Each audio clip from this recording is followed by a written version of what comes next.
Something extraordinary is happening across Africa, a quiet revolution that's shaking boardrooms from Paris to Beijing. For decades, the world saw Africa as a supplier of raw materials and a market for foreign goods. But in 2025, the equation flipped. Investors, generals, and tech giants are asking the same question. What if Africa's next move changes the balance of global power?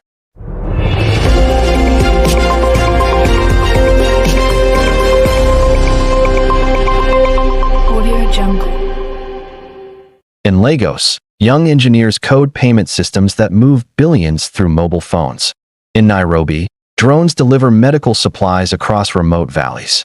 In Johannesburg, solar microgrids light up townships that national utilities forgot. Each spark adds up to a storm, and the world has started to notice. According to the African Development Bank, Africa's combined GDP is expected to surpass $4.5 trillion by 2030, driven by the African Continental Free Trade Area, AfCFTA, the largest single market on Earth by membership. By 2035, 1 in 3 young people worldwide will live in Africa. That's not just a statistic, it's an unstoppable demographic engine.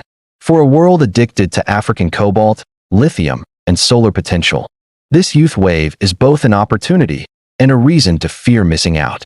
Africa's next move began in the data centers of Kenya. In 2024, Microsoft and Google announced multi-billion-dollar cloud hubs in Nairobi and Lagos, linking Africa to global AI infrastructure.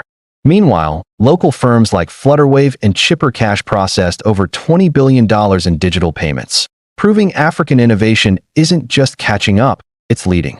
In Addis Ababa, the African Union's digital transformation strategy aims to connect every village to broadband by 2030.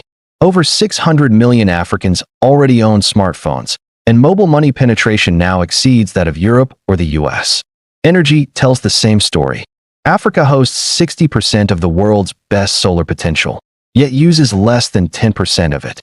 From Morocco's Noor Solar Complex to Egypt, South Benban Park to Namibia's new green hydrogen fields, governments are racing to electrify on their own terms.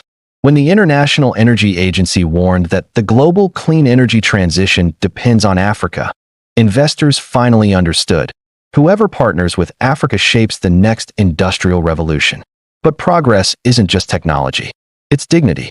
Across the Sahel and the Great Lakes, young entrepreneurs are solving local problems ignored by global giants, recycling waste into bricks, coding apps for farmers, designing fashion that retells history.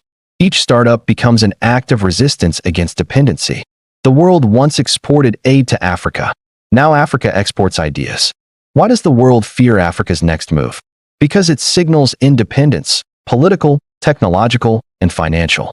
In the past 5 years, 19 African nations have joined or applied to join BRICS Plus, seeking trade in local currencies. The AfCFTA Secretariat projects intra-African trade could grow by 52% within a decade if tariffs keep falling. That would shift hundreds of billions away from Europe and Asia toward African partners. Global supply chains would have to adapt, and old powers don't adapt easily. Meanwhile, the narrative is changing. Hollywood once portrayed famine. Now streaming platforms showcase African sci-fi and business documentaries. Football, fashion, Afrobeats, soft power amplifies hard numbers. The continent's creative industry already contributes more than $50 billion a year, employing 5 million people. Yet the road isn't smooth. Climate shocks, inequality, and debt still shadow the boom. But the response is collective. Continental disaster funds, African-made satellites tracking rainfall, regional peace missions run by African troops themselves. Every data point leads to one truth. The era of waiting for permission is over. The world doesn't fear Africa because of chaos. It fears Africa because of clarity, a clear vision of where it's going. A generation born after colonialism now commands the technology, the numbers, and the will to lead. And that means the next move belongs to them. From Cairo's innovation hubs to Cape Town's wind farms, from Kigali's tech corridors to Accra's creative boom, Africa's pulse beats louder each year. The world can no longer look away, because the continent once labeled the future has already arrived.